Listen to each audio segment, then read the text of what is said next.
Adisti itu bisa bela diri dan bukan wanita lemah yang mudah untuk ditumbangkan. Aras dan Naura hanya tersenyum mendengar ucapan Shakila. Gertakan wanita itu salah sasaran. Karena tidak akan membuat takut. Ya udah sana coba aja kalau berani Mbak Shalala. Coba aja kamu bikin Adisti susah. Malah kamu nanti yang susah sendiri. Dia bukan wanita lemah. Dia ahli bela diri. Mau coba? Ucap Aras sambil tersenyum miring. Ya udah lihat saja nanti. Aku akan bikin dia susah. Aku gak takut dia bisa bela diri atau enggak. Belum tahu ya rasanya dipelintir tangannya? Enggak. Aku gak takut. Pokoknya harus datang Yara. Shakila masih saja mengotot agar Naura ikut. Lagian kenapa sih ngotot banget Naura ikut? Mau kamu permalukan gitu? Awas saja kalau berani. Kamu akan berurusan sama aku. Ucap Aras. Malah seneng dan crush. Kalau berurusan sama kamu. Pokoknya harus datang Yara. Kalau gak datang, aku jemput lo. Shakila langsung pergi tanpa pamitan. Kayak jelangkung. Datang tadi jemput, pulang tak diantar. Aneh itu orang. Gumam Aras. Udahlah kak. Kau usah diladenin. Percuma. Buang-buang tenaga. Sejenak Naura ingat bagaimana dulu Shakila memperlakukannya. Hanya karena dia miskin, Shakila tidak mengakuinya sebagai teman. Dan sekarang dia memaksa untuk menjadi temannya. Kalau ingat gimana dia mempermalukanmu waktu itu, kesel banget rasanya, Ra. Ya mau gimana lagi? Mungkin dia ditakdirkan Allah untuk menguji kesabaranku. Yuk masuk. Udah mau maghrib. Kakak belum mandi loh. Bau ih. Nih bau nih. Aras merangkul Naura agar Naura bisa mencium bau badannya. Ih, kakak aku udah mandi tahu. Biarin. Biar mandi lagi. Mandi bareng yuk. Ajak Aras. Nggak ah. Entar gak selesai-selesai mandinya. Bisa-bisa subuh baru kelar. Ya nggak dang? Masa segitunya pengen ehem-ehem? Ayo masuk. Malu didengar tetangga. Gak akan. Ngomongnya juga pelan. Aras melepaskan rangkulannya. Lalu menggandeng Naura masuk ke dalam cepat-cepat. Lalu menarik dan membawanya ke kamar mandi. Mandi 2 kali ini, Kak. Gerutu Naura. Gak apa-apa. Biar lebih bersih dan wangi. 5 menit kemudian terjadi pertempuran yang tidak boleh siapapun tahu. Kecuali mereka berdua. Keesokan harinya tiba-tiba Adisti dan Hanafi datang ke rumah Aras dan Naura. Mereka meminta maaf atas semua yang sudah dilakukan Shakila. Setelah tadi malam Aras menelpon Adisti dan memberitahu semua yang sudah dilakukan Shakila pada Naura. Aku selaku kakaknya Shakila minta maaf atas semua yang sudah dilakukan Shakila ke Aras. Ucap Hanafi. Meski dia lebih tua dari Aras, tapi sekarang posisinya sudah menjadi adik ipar Aras. Jadi dia tetap memanggil Aras kakak. Tapi keterlaluan banget tuh adikmu. Bisa ngurus dia gak sih? Ucap Aras. Abaikan saja. Aku juga sudah capek nasehatin dia. Tapi kedua orang tuaku selalu membelanya. Ya mungkin karena dulu waktu kecil Shakila sakit-sakitan. Mereka sampai berucap kalau Shakila tidak sakit-sakitan lagi, mereka akan menuruti apa maunya Shakila. Memanjakannya. Tutur Hanafi. Ya gitu juga kali, Han. Tetap harus ditegur kalau anak salah. Kalau begini dia bisa mengganggu ketentraman hidup orang. Ujar Aras. Tapi mereka sudah janji. Dan itu termasuk nazar kan? Gak boleh kalau gak ditepati. Maaf Kak Hanafi kalau saya ikut bicara. Untuk perkara nazar memang tidak main-main. Karena ini termasuk sumpah kepada Allah. Yang jika tidak bisa ditunaikan harus membayar kafarat atau memberi makan 10 orang miskin. Nazar yang diperbolehkan itu juga ada syaratnya. Yaitu dalam rangka mendekatkan diri kepada Allah. Dan tidak untuk memberatkan diri sendiri. Misal aku akan puasa 3 hari kalau lulus ujian. Puasakan ibadah dan untuk tujuan semakin dekat dengan Allah maka itu boleh. papar Naura. Ya aku tahu. Makanya orang tuaku berusaha memenuhi janjinya. Tapi janji orang tua Kak Hanafi ini bisa jadi berakibat buruk kalau dijalankan, Kak. Kalau semua harus diturutin, anak akan jadi manja. Ini bukan cara mendidik yang baik untuk anak. Padahal salah satu tanggung jawab orang tua adalah mendidik anak. Kalau seperti ini berarti tidak boleh dijalankan, Kak. Tapi sumpahnya bagaimana? Ya nazar tetap nazar. Kalau amang kita tahu kalau akhirnya mendatangkan banyak keburukan, ya sudah jangan dijalankan lagi. Toh janjinya bukan dimanjakan seumur hidup kan? Aku kira orang tua Kak Hanafi sudah menjalankannya. Kalau kurang mantap ya bisa membayar kafarat untuk menebus itu. Jadi setelah membayar kafarat, sudah selesai nazarnya. Pelajaran untuk kita. Jangan sembarangan bernazar. Apalagi nazar yang memberatkan diri sendiri. Oh gitu ya Kak? Ya aku akan bilang ke orang tuaku. Mereka juga sebenarnya udah gak kuat dengan sikap Shakila yang semaunya sendiri. Gaya hidupnya itu bikin orang tua geleng-geleng kepala. Kemarin habis beli tas 20 juta. Untung saja orang tuaku gak ada riwayat sakit jantung. Tutur Hanafi. Astagfirullah, naudzubillah. Ucap Aras dan Naura bersamaan. Maka dari itu aku kesini mau meminta maaf atas semua kesalahan adikku. Dia akan memaksa Naura ikut reuni sampai mau pokoknya. Mulai sekarang aku gak akan manjain dia lagi. Tapi mendidiknya di usia segitu apa tidak terlambat? Ucap Hanafi. Ya amang sih terlambat Kak. Tapi kan lebih baik terlambat daripada membiarkannya seperti itu terus. Dia akan banyak merugikan orang lain Kak. Ucap Naura. Ya juga sih. Semoga saja kedua orang tuaku mau mengerti. Dan berhenti untuk memanjakan Shakila. Dia harus tahu rasanya tidak dipenuhi keinginannya. Nah begitu lebih baik Kak. Berdoa pada Allah untuk melembutkan hatinya Kak. Maaf ya Jack. Bukan sok menasehati. Kita sama-sama belajar menjadi orang tua yang baik. Tapi sayang aku belum bisa merasakannya.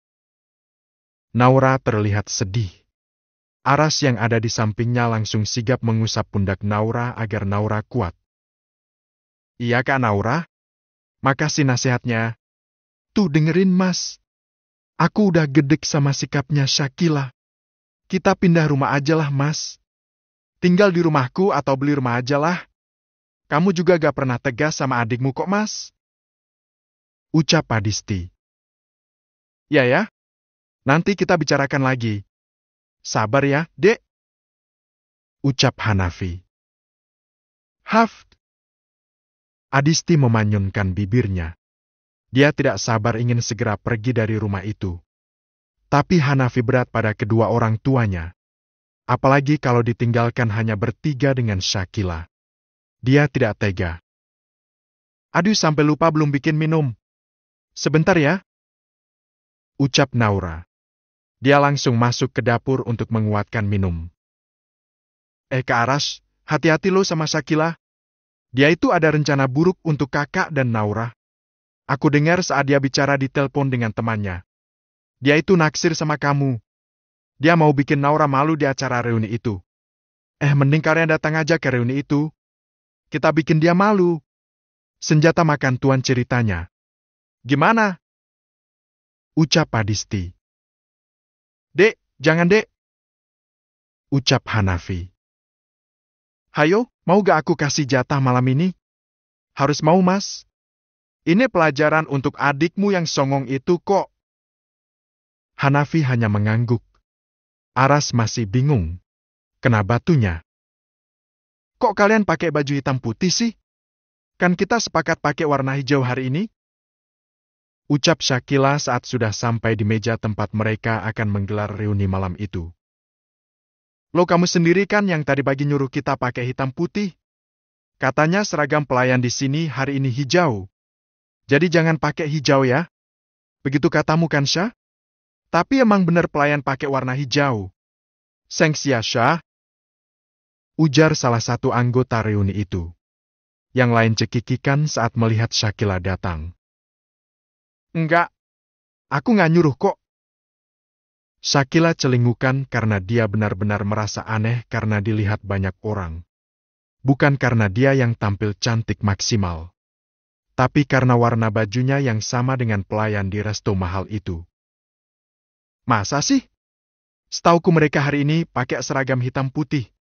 Aku cuma nyuruh Naura aja pakai hijau biar dia kelihatan kayak pelayan. Secara muka dia kan muka pelayan. Ucap Shakila. Dia sudah keluar keringat dingin saat ada salah satu pelayan dengan warna baju sama dengannya datang membawa minuman yang sudah mereka pesan saat reservasi. Jadi begitu mereka datang, minuman sudah langsung disajikan. Lah terus ngapain kamu cat kita satu-satu? Buktinya? Semua ada buktinya kok. Aneh kamu ini. Ujar salah satu teman Shakila yang memakai dress Sabrina berwarna hitam kombinasi putih. Dia menunjukkan cat dari Shakila. Bukan aku kok. Shakila geleng-geleng kepala saat membaca pesan yang dia kirimkan. Memang benar itu dari dia. Tertulis di pukul 18. Terus siapa? Setan? Haf? Shakila jadi bad mood karena kejadian ini. Dia duduk bersandar dengan muka masam. Kenapa warnanya bisa sama? Hijau sage. Alah tenang aja masih ada Naura. Dia kan juga pakai hijau hari ini. Hahaha. Kalau aku tinggal pesen online aja baju hitam putih. Entar ganti aja di sini. Batin Shakila. Dia tersenyum miring membayangkan nanti Naura akan datang memakai warna hijau sendirian. Pasti dia akan malu. Pikir Shakila. Shakila tenang-tenang saja sambil memilih-milih baju yang dia pesan secara online. Dan saat akan membayar ternyata saldonya tiba-tiba nol. Mobile bankingnya tidak bisa diakses. Alhasil dia tidak bisa membayar. Dan pupus sudah harapannya untuk berganti baju. Kenapa bete Syah? Tas lo keren juga. Merek Remes ya? Pasti mahal ya Syah? Tanya teman Shakila yang berdandan ala Lisa Blackpink. Mahal dang. 20 jeti. Tas lo berapa harganya? Paling juga tas mirror kan? Ya gak apa-apa dang mirror. Mirror juga sama kerennya. Harganya lebih murah. Kualitas hampir sama dengan yang asli. Why not? Di sini yang pakai produk ori cuma kamu, Sa, padahal orang tua lo kan gak kaya-kaya banget ya? Jangan-jangan pakai pay later ya? Hahaha. Ledek teman Shakila yang lain. Emang lo kayak apa?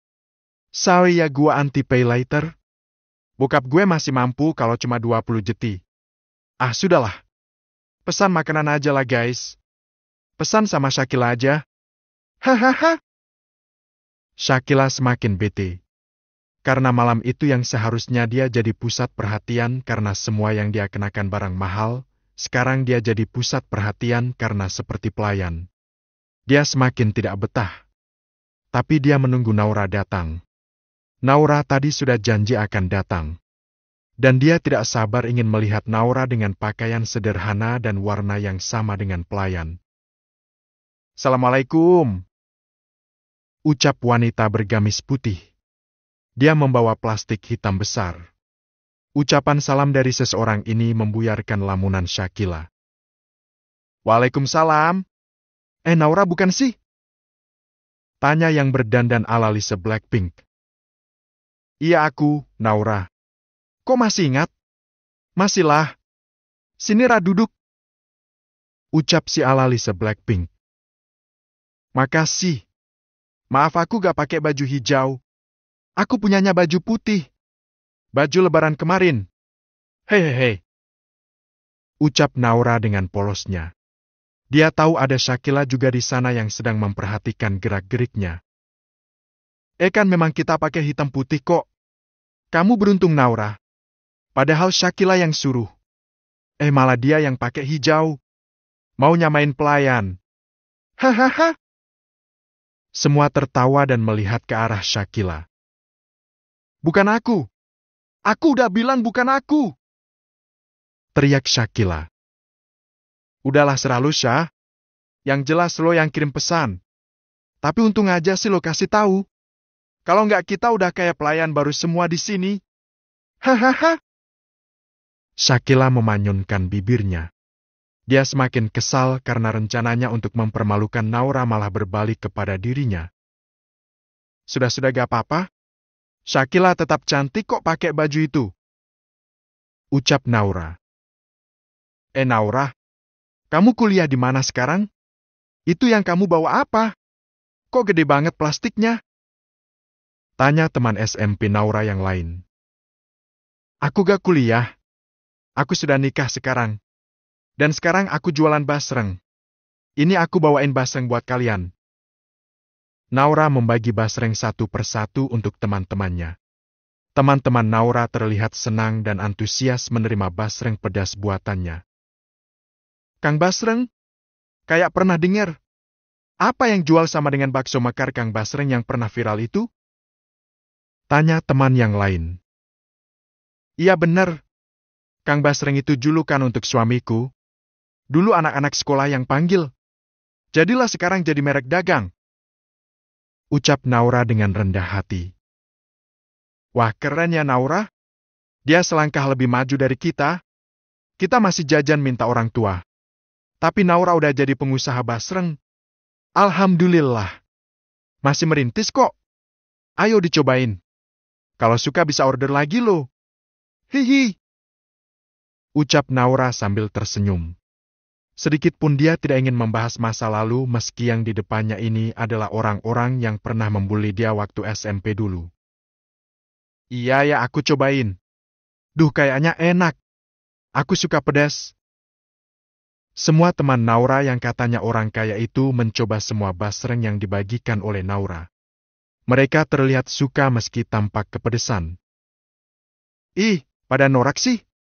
Makan di resto mahal tapi makannya makanan kampung. Hei! Ucap Shakila. Norak gimana? Enak kok. Naura pinter bikinnya. Mana suaminya ganteng lagi. Beruntung sekali kamu, Ra. Ucap salah satu teman yang pernah melihat keviralan Arash. Alhamdulillah makasih teman-teman. Ayo saya dimakan. Cobain deh. Pasti ketagihan. Ucap Naura. Dia juga membagi basreng untuk Shakila. Enggak. Bikin aku sakit perut aja. Paling juga gak enak. Ucap Shakila. Tapi dia sebenarnya ngiler juga melihat teman-temannya yang malah asyik menikmati basreng oleh tambah oleh dari Naura ketimbang steak yang baru saja disajikan di atas meja oleh pelayan. Naura lega akhirnya semua berjalan dengan lancar. Meski awalnya sempat berprasangka buruk pada Shakila dan teman-temannya. Sekarang dia justru berterima kasih pada Shakila karena sudah membantunya membuka pintu rezeki. Beberapa temannya malah pesan lagi dan meminta nomor teleponnya. Naura jadi punya relasi baru. Bahkan ada yang akan merekomendasikan ke orang tuanya mengambil basreng dari Naura untuk dijual di minimarketnya. Sungguh Naura tidak pernah membayangkan sebelumnya. Semua bisa berakhir seperti ini. Meski ada sedikit kecurangan yang dilakukan Adisti sebelumnya. Gimana Ra sukses? Tanya Adisti saat Naura masuk ke dalam mobil. Ya Aras dan Adisti menunggu Naura di dalam mobil. Alhamdulillah sukses Des. Malah banyak yang pesen basreng. Ini catatannya. Ucap Naura sambil menunjukkan catatannya. Alhamdulillah. Kamu harus traktir aku. Karena aku yang kirim pesan ke teman-teman Shakila pakai app-nya. Hei. Kamu itu jahil, Des. Gak apa-apa. Biar dia tahu rasa. Pasti nanti malam gak bisa tidur dan uring-uringan karena bajunya sama baju pelayan. Hahaha. Ujar Adisti. Terlalu dimanjakan. Adisti puas sudah membantu Naura mengerjai Shakila hari ini. Dia memang sangat kesal pada adik iparnya itu setelah tahu sifatnya yang sebenarnya. Shakila itu adalah ujian terbesar dalam rumah tangganya saat ini. Bahkan sikapnya itu sudah 11-12 dengan pelakor yang suka menguras harta suami. Sebenarnya Adisti tidak keberatan jika Hanafi masih memberi subsidi untuk Shakila setelah dia menikah. Karena Hanafi tetap kakaknya Shakila. Tapi yang jadi masalah adalah Shakila selalu meminta sesuatu dengan memaksa. Apapun yang dia inginkan harus ada. Harus dibelikan. Itu yang membuat Adisti akhirnya tidak suka. Walau aku anak bungsu tapi gak segitu manjanya, ucap Adisti dalam hati. Dan yang paling membuat Adisti kesal adalah saat Adisti ingat bagaimana Shakila berusaha mengganggunya dan Hanafi di malam pertama. Saat itu Shakila menginginkan motor keluaran terbaru, yang banyak dipakai oleh teman-temannya saat ini. Flashback on. Sayang, kamu siap? Ucap Hanafi yang sudah tidak sabar ingin menyentuh Adisti di malam pertamanya ini. Iya sayang. Lakukanlah. Hanafi sudah selesai berdoa, dan kini dia bersiap untuk memposisikan diri dengan tepat agar benihnya nanti bisa tepat sasaran untuk membuahi sel telur Adisti. Bismillah. Tok tok tok. Tok tok tok. Kak Hanafi? Ayo Kak beliin aku motor yang tadi itu Kak. Ayo Kak beliin. Besok aku harus bawa motor baru ke kampus. Ayolah Kak. Teriak Shakila dari luar. Hanafi yang sudah siap memacu senjata, akhirnya harus menunda lantaran adiknya berteriak-teriak di luar kamarnya. Adisti yang sudah siap menerima gempuran senjata juga akhirnya harus pasrah lantaran sang suami memilih turun dari atas tubuhnya dan mengenakan pakaiannya kembali. Dek, kamu pakai bajumu. Aku urus dulu Shakila. Ucap Hanafi. Udah biarin ajalah mas. Biarin dia teriak-teriak. Udah tanggung juga. Mana bisa menikmati kalau pintunya diketok-ketok terus, dek. Bentar ya. Aku temuin dia dulu. Dia harus diturutin. Kalau enggak, sampai kapanpun dia akan mengganggu kita terus. Ucap Hanafi. Ya mas. Adisti hanya bisa menurut. Dia memakai kembali bajunya dan menunggu Hanafi membuka pintu. Sedangkan dia memilih bersembunyi di belakang pintu sambil menguping pembicaraan Hanafi dan Shakila. Ada apa sih, Syah? Tanya Hanafi setelah membuka pintu. Kak, beliin motor Vespa Sprint? Itu baru Kak. Aku mau ganti motor. Teman-temanku udah banyak yang pakai. Masa aku gak pakai juga? Aku mau ya Kak. Rengek Shakila. Terus motor NMAX-mu gimana? Mau dikemanain? Dijual lah Kak. Aku udah gak suka. Ucap Shaka. Ya. Besok ya. Besok kakak beliin. Sekarang kamu kembali ke kamar. Titah Hanafi. Gak mau Kak. Aku maunya malam ini juga aku bisa dapat motor itu. Titik. Ayolah Kak. Jam segini udah pada tutup dealernya, Syah. Gak ada yang buka. Pesen online kan bisa Kak. Ucap Shakila. Dia masih memaksa. Pesen online juga datangnya tetap aja besok, Syah. Besok aja sekalian ya. Pasti kakak beliin. Ucap Hanafi. Adisti geram dengan sikap Hanafi yang ternyata sangat memanjakan Shakila. Minta beli motor aja kayak minta beli kacang goreng. Ya udah besok aja. Tapi bener ya Kak. Jangan bohong lo. Awas kalau gak dibeliin, aku gangguin kamu terus. Biarin aja gak bisa malam pertama. Kakak gak usah punya anak deh. Nanti kakak gak manjain aku lagi. Ucap Shakila. Adisti yang ada di belakang pintu rasanya ingin menonjok muka Shakila saat itu juga. Bagaimana bisa Shakila menuntut seperti itu pada kakaknya? Udah sana tidur. Udah malam, Syah. Jawab dulu, Kak. Kakak gak boleh punya anak ya? Janji ya? Awas kalau sampai punya anak. Shakila lalu pergi dari kamar Hanafi. Terlihat sekali laki-laki itu menarik nafas dan menghembuskan dengan kasar untuk mengeluarkan kekesalannya. Mas, kok Shakila dimanjain banget sih, Mas? Minta motor puluhan juta kayak beli kacang goreng. Keluh Adisti. Udah gak apa-apa, daripada dia ganggu kesenangan kita terus. Jawab Hanafi. Ya gak gitu juga Mas. Dia harus dikasih pengertian lah. Udah gede. Hampir sama Eme aku kan?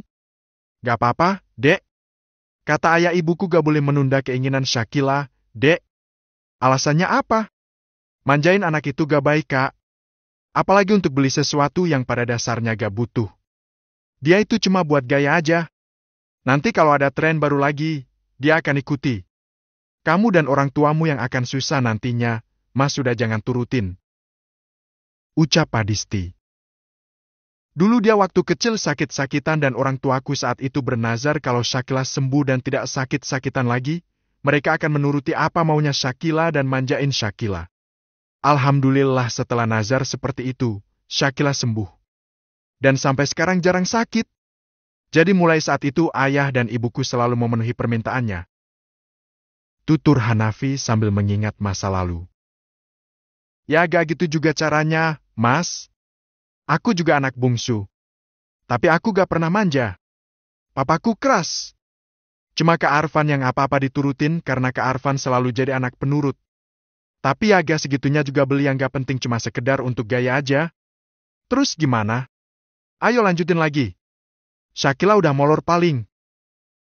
Hanafi menarik tangan Adisti dan melanjutkan yang tadi sempat tertunda karena ulah Shakila. Flashback off. Tampak sekali keluarga Hanafi memang sangat memanjakan Shakila. Bahkan ayah dan ibunya harus selalu menjaga perasaannya. Adisti tidak bisa tinggal diam. Dia harus melakukan sesuatu. Karena ini untuk kewarasannya sebagai kakak ipar dan kewarasan keluarga ini. Buat apa itu, Mas? Tanya Adisti saat melihat Hanafi mengeluarkan beberapa lembar uang 100 ribuan dari dompetnya. Buat Shakila. Minta uang buat beli skincare. Berapa? 1,5 juta? Ya masa 150 sih, Dek?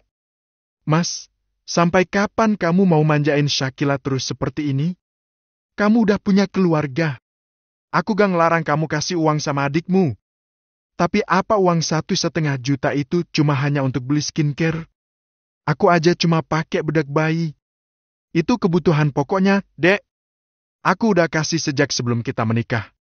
Astagfirullah. Ya sudahlah terserah. Adisti langsung keluar dari kamar. Dek, maaf. Hanafi mengejarnya. Sampai keduanya akhirnya berhenti saat lewat ruang keluarga. Ayolah ya. Uangnya kurang. Aku tadi malam habis traktir teman-teman di resto. Uangku habis ya. Tambahin saldonya ya. Please. Terdengar suara rengekan Shakila. Dan itu membuat Adisti semakin geram. Dia lalu mendatangi Shakila dan menariknya. Apa-apaan sih, Des? Sakit. Pekik Shakila. Kamu duduk. Bentak Adisti. Dek, Des. Ucap Hanafi dan orang tuanya bersamaan.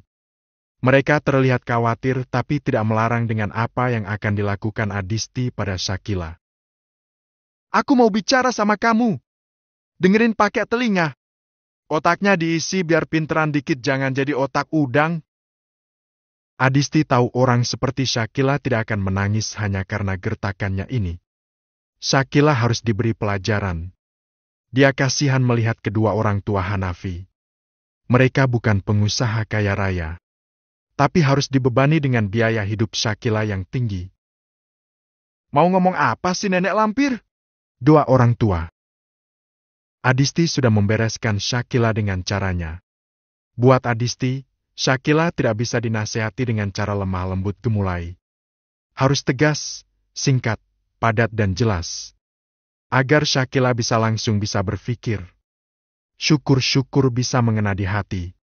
Saat itulah Adisti baru tahu jika kedua mertuanya malah justru mendukungnya. Tidak keberatan jika ada yang menasehati Shakila. Karena mereka tidak mampu melakukannya. Ya, Bu, tidak boleh seperti itu. Shakila harus dididik. Dan itu kewajiban ayah dan ibu. Saya sarankan agar semua fasilitas Shakila dicabut agar dia bisa merasakan artinya kekurangan. Dan biar dia tahu kalau semua yang kita inginkan tidak harus selalu dipenuhi. Ucap Adisti saat itu. Mertuanya pun menurut. Shakila tidak lagi diberi kartu debit yang bisa dia pakai untuk belanja kapan saja. Dia akan mendapat uang jajan harian seperti anak-anak kuliahan yang lain. Setiap kuliah naik motor seadanya. dan tidak ada motor baru untuknya. Meski awalnya tidak tega, tapi harus tega. Demi membuat Shakila jera. Dan hari ini Adisti memutuskan untuk sementara tinggal di rumah papanya. Tentu saja bersama Hanafi. Sambil menunggu pembangunan rumah mereka selesai. "Tega banget kamu, Des," ucap Aras yang saat itu berkunjung ke rumah Indra. Dan Adisti menceritakan semuanya. "Harus tega, Kak. Kalau dibiarin terus bukan dia aja yang hancur, keluarga juga. Harus membiayai gaya hidupnya," ucap Adisti. "Bener juga sih. Pelajaran untuk kita jadi orang tua memang gak mudah. Aku jadi berkaca dari cara papa mendidik anak dan orang tuanya Shakila," ucap Aras. "Orang tua tentu melakukan yang terbaik untuk anak, Kak. Papa yang seperti itu ternyata ada Kak Arfan yang begitu. Ayah dan ibunya Shakila yang seperti itu, ada Shakila yang begitu. Ternyata memang tidak mudah menjadi orang tua. Tapi satu hal yang selalu harus kita ingat. Selalu berdoa untuk anak, karena doa orang tua akan diijabah oleh Allah," ucap Naura yang juga ikut mengobrol bersama Aras dan Adisti. "Sudah kalian di sini saja dulu, Des. Hanafi jangan kamu marahin terus. Dia itu sabar banget loh," ucap Novia yang datang membawa sepiring lapis legit. "Ya Ma, maafin aku ya Mas," ucap Adisti pada Hanafi sambil mencium tangan laki-laki itu. "Gak apa-apa. Aku yakin kamu pasti punya niat baik. Dan aku juga berusaha untuk menjadi orang yang lebih baik. Menjadi kakak dan suami yang baik. Aku gak marah sama kamu, Dek," ucap Hanafi sambil tersenyum. "Ada yang mau nyanyiin kemesraan kita nih, Ra?" ucap Aras bercanda. "Iya, Kak. Hehehe. Gak apa-apa, suami istri itu memang harus saling memahami. Kalau gak gitu malah jadi miskomunikasi. Saat yang satu lagi panas, yang satu harus jadi embun yang menyejukkan," ucap Naura. "Kayak aku dan kamu," ucap Aras sambil merangkul Naura. "Duh, kalian ini bikin Mama jadi kangen sama Papa," ucap Novia sambil pura-pura menangis. "Oh ya, Papa kapan pulang, Ma? Masih betah di pesantren sama Arfan?" "Ya, demi kesembuhan Arfan." "Ya nggak apa-apa. Istilahnya ini adalah cara Papa untuk menebus kesalahan di masa lalu. Saat dia hampir tidak pernah hadir dalam mendidik Arfan. Walau terlambat, tapi setidaknya lebih baik daripada tidak melakukan apa-apa untuk kesembuhan Arfan. Minta doanya ya. Tentu Ma, setiap hari selalu kami doakan untuk kesembuhan ke Arfan." Di ruangan yang lain ada wanita hamil yang sedang bersedih melihat kehangatan keluarga pada saudaranya. Dia merasa bahwa takdir hidupnya sungguh keras. Dan sekarang dia tidak tahu bagaimana kelanjutan rumah tangganya bersama Arfan. Hanya bisa berdoa setiap hari untuk kesembuhan suaminya. Teh Rani di sini rupanya," ucap Naura. Dia mau ke kamar mandi. Saat melewati ruang makan, ternyata Rani sedang di sana. Naura? Iya, aku di sini." Rani cepat-cepat mengusap air matanya. "Teteh nangis lagi? Kenapa, Teh? Apa ada yang mengganggu pikiran Teteh?" Naura duduk di sebelah Rani. Rani sedang menata cup-cup kecil entah untuk apa. "Gak ada, Ra, aku baik-baik saja kok. Kamu di sana aja sama yang lain." Teteh kok ngusir?" "Enggak ah. Aku di sini aja." "Teteh bikin apa sih?" "Bikin puding, Ra, bikin isian snack box. Kemarin ada yang pesen teh cup. Katanya buat arisan. Dia tanya aku menerima pesanan snack box ga? Ya udah aku beraniin aja nawarin puding sama lumpia bihun. Ibunya langsung mau. Alhamdulillah. Alhamdulillah, masalah teteh hebat. Sekarang udah melebarkan sayap. Aku bantu apa nih? Pudingnya dibikin sekarang?" "Iya, Ra, pesanan pagi. Besok jam 9 diambil. Jadi aku bikin sekarang. Nanti kalau udah dingin tinggal disimpan di kulkas saja. Habis itu bikin lumpia bihun. Pakai kulit martabak yang udah jadi. Nanti tinggal bikin isiannya aja. Wah, enak pastinya, Teh. Aku kangen sama masakan Teteh. Ya nanti ya kalau udah jadi, kamu bantu bukain cup puding aja ya. Dijejerin aja. Nanti aku tinggal nuang. Ucap Rani. Oke, Teh. Naura sangat senang membantu Rani. Meski tadi dia tahu Rani habis menangis, tapi dia tidak mau membahasnya lagi. Lebih baik mengalihkan ke yang lain agar Rani tidak sedih lagi. Di depan lagi pada ngomongin apa sih, Ra? Seru banget. Tanya Rani. Oh, itu adiknya Dokter Hanafi, Teh. Gak usah dibahas lah. Udah ada solusinya kok. Kenakalan remaja ya. Aku dengar manja-manja gitu. Ngabisin duit orang tua. Ya begitulah, Teh. Pelajaran buat kita aja. Mendidik anak memang tidak mudah ya, Teh. Harus sesering mungkin doain anak biar gak salah jalan. Iya, dua orang tua itu memang selalu diijabah sama Allah. Andai saja kedua orang tuaku masih ada, aku akan minta doa dari mereka juga. Agar hidupku bisa lebih baik. Kamu harus sering minta doa sama orang tua murah, mumpung mereka masih ada. Ya, Teh. Aku setiap hari telepon mereka kok. Tanpa diminta pun mereka akan selalu berdoa untuk anaknya. Mungkin itu yang membuat hidupku jadi begini. Karena gak ada doa orang tua. Gak ada bapak atau ibu yang doain aku. Rani terlihat menangis sambil mengaduk pudingnya. Jangan bilang begitu, Teh. Sini biar aku yang aduh. Teteh duduk aja. Naura mengambil alih adukan Rani. Lalu dia yang kembali mengaduk adonan puding yang masih di atas kompor. Emang bener kok, Ra. Sejak aku gak punya orang tua, aku merasa ujian datang terus. Kadang lelah, tapi harus dihadapi. Ujian adalah bagian dari hidup kita, Teh. Setiap manusia pasti akan dapat ujian masing-masing. Gak ada manusia yang tanpa ujian. Bahkan kesenangan pun juga ujian, Teh. Kalau kita lalai bisa jadi malah bukan syukur tapi kufur nikmat. Walau Teteh gak punya orang tua, kan ada Papa Indra dan Mama Novia. Mertua itu juga orang tua kita, Teh. Mereka sayang sama Teteh. Bahkan tanpa diminta juga pasti mereka selalu doain Teteh. Udah jangan sedih lagi ya. Konon katanya kalau masak tapi moodnya lagi jelek, bisa mempengaruhi rasa lo, Teh. Gitu ya, Ra? Rani langsung mendungak. Dia langsung tersadar. Membenarkan apa yang diucapkan oleh Naura. Siapapun bisa berdoa untuk kita, Teh. Bahkan ketika kita berbuat baik sama orang. Bisa saja orang itu mendoakan kita dan Allah ijabah. Maka dari itu, kita harus selalu baik sama semua orang biar banyak juga yang doain kita. Tapi ada aja orang yang gak suka, Ra, lalu doain yang jelek-jelek. Aku lebih takut penilaian Allah terhadapku daripada penilaian manusia. Yang seperti itu abaikan saja. Minta perlindungan dari orang yang seperti itu,